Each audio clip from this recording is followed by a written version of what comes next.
এমনকি ডাক্তারপত্র সব কিছু আমাদের কাকদ্বীপেই দেখাতে হয়। তখন আমরা অসুবিধায় যখন একটা পেশেন্ট কিংবা একটা প্রসূতি মাকে নিয়ে যাওয়ার সময় হলে আমরা খুব হ্যাপা পাই। জল আসে না কলে, ঝরঝরিয়ে হরদম জল কেএসবি পাম্প হলে। বিদ্যুৎ সাশ্রয়কারী জার্মান টেকনোলজিতে তৈরি কেএসবি পাম্প। জলের প্রবলেম সেটা আবার কি? নদীতে জল না থাকলে বোটও আসতে চায় না, খুবই সমস্যার মধ্যে আমাদের এখানে দিন কাটানো হচ্ছে। তো এটা যদি মানে ব্রিজ যদি হয়ে যায় আমাদের এই দিক থেকে অনেকটা সুবিধা হবে। মুড়িগঙ্গা নদীর উপর একটা ব্রিজ সাগরের মানুষের দীর্ঘদিনের স্বপ্ন। সেই ব্রিজ তৈরির জন্যই রাজ্য বাজেটে 500 কোটি টাকা বরাদ্দ করেছে মমতা বন্দ্যোপাধ্যায়ের সরকার। স্থানীয় প্রশাসন সূত্রে খবর, সাগরদ্বীপ এলাকায় 2 লক্ষেরও বেশি মানুষের বাস। গঙ্গাসাগর মেলা ছাড়াও সারা বছরই সাগরের কপিলমুনির আশ্রমে দর্শনার্থীদের ভিড় হয়। অথচ মুড়িগঙ্গা পারাপারের মাধ্যম এখনো সেই ভেসেলেই। জোয়ার ভাটার কারণে ঘন্টার পর ঘন্টা অপেক্ষা করতে হয় যাত্রীদের। তবে সেতু তৈরি হলে সেই সমস্যা এক ধাক্কায় অনেকটা লাঘব হবে। স্বাভাবিকভাবেই মমতা বন্দ্যোপাধ্যায়ের ঘোষণায় খুশি পুণ্যার্থীরা। কন্টিনিউ ওয়ান স্ট্যান্ড দাঁড়িয়ে আছে, হ্যাঁ, এতে মানে কি ভীষণ কষ্ট। যত তাড়াতাড়ি ব্রিজ হবে তত মানুষের উপকার হবে, এবং এটাই আমরা চাই যে মমতা ব্যানার্জি যেন এটা দ্রুত করে।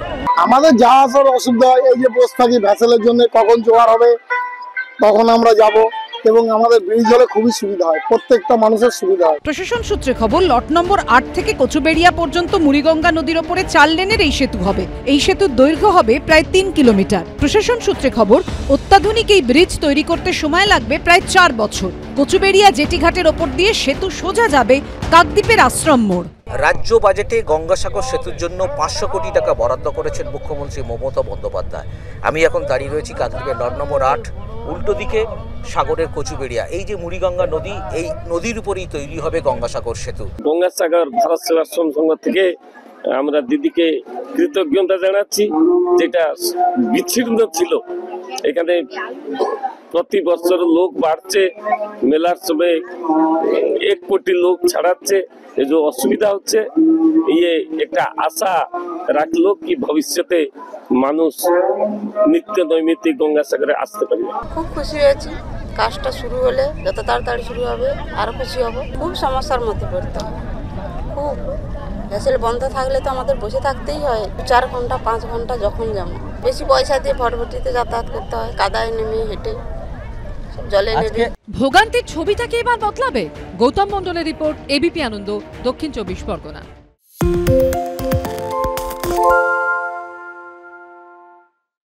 সত্য অন্তহীন, সত্যের খোঁজও তাই, সত্য সন্ধানে তাই আমরা অক্লান্ত, অকুতভয়। এবিপি আনন্দ নতুন ভাবনার প্রতীক, যা মনে মুক্ত, তথ্যে যুক্ত এবং যাবতীয় সীমানার বাঁধন থেকে মুক্ত।